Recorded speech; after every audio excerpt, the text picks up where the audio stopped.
ዛሬ ያው በሲዳማ ክልል በዱባ ምርጫ ክልል በሲዳማ ማዕከላዊ ዞን በይርጋለም ከተማ ምርጫ ጣቢያ በሃናፋ ምርጫ ጣቢያ ላይ ዛሬ ድምጽ ለመስጠት ተገኝቻለሁ።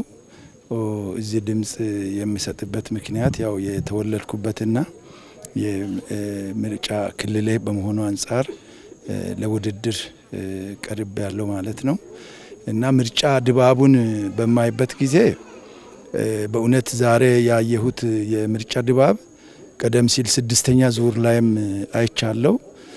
ከዛ በጣም ለየት ባለ ሁኔታ ሰላማዊ፣ ዲሞክራሲያዊ አንዳች ኮሽታ እንኳን የሌለበት ህዝቡ በሰላም ወጥቶ ልክ ከ12 ሰዓት ጀምሮ ድምጹን እየሰጠ የሚፈልገውን እቺን አገር ይመራል፣ ልማት ያሰፍንልኛል የሚለውን ፓርቲ ያለምንም ጫና በሰላም ተሰልፎ እየመረጠ እንዳለ አስተውያለሁ፣ አይቻለሁ ማለት ነው እና ስለ ምርጫ ሳነሳ ምርጫ በሚባልበት ጊዜ አንዱ የዲሞክራሲ ስርዓት መገለጫ ነው።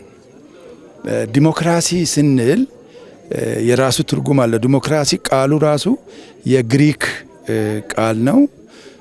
ዲሞ ማለት ህዝብ ማለት ነው። ክራሲ ማለት ደግሞ አስተዳደር ማለት ነው። በአጠቃላይ የህዝብ አስተዳደር መመስረት የሚለውን ነው የሚይዘው።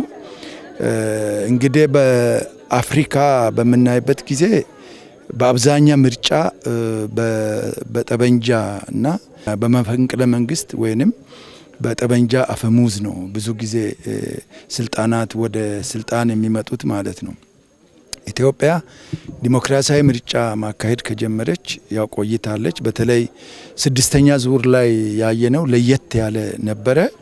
የአሁኑ ደግሞ ሰባተኛ ዙር ምርጫ እጅግ በጣም ከዚያን ጊዜም በበለጠ ሁኔታ ማለት ነው። አሁን ድባቡ ራሱ በሚታይበት ጊዜ ውጤቱ ገና የሚታይ ሆኖ ግን ድባቡ እጅግ በጣም የሚያስደስት ህዝቡ ማንም ሳያስጨንቀው በራሱ ጊዜ ወጥቶ ተሰልፎ ሌሊት ጀምሮ አገርን ያሻግርልኛል የሚለውን ፓርቲ እየመረጠ በሰላም ወደ ቤቱ እየተመለሰ ያየሁት።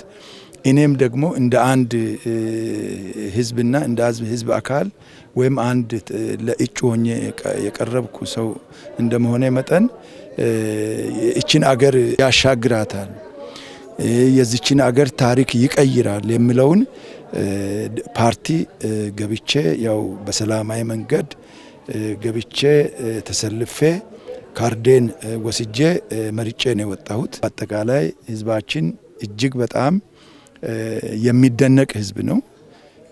በሲዳማ እዚያውን በዚህ ቀበሌ የሚያየሁት አዋሳ ከተማም አይቻለሁ፣ ሲወጣ ይርጋለም አይቻለሁ እና በጣም ሰላማዊ ድባቡ ሰላማዊ ነው።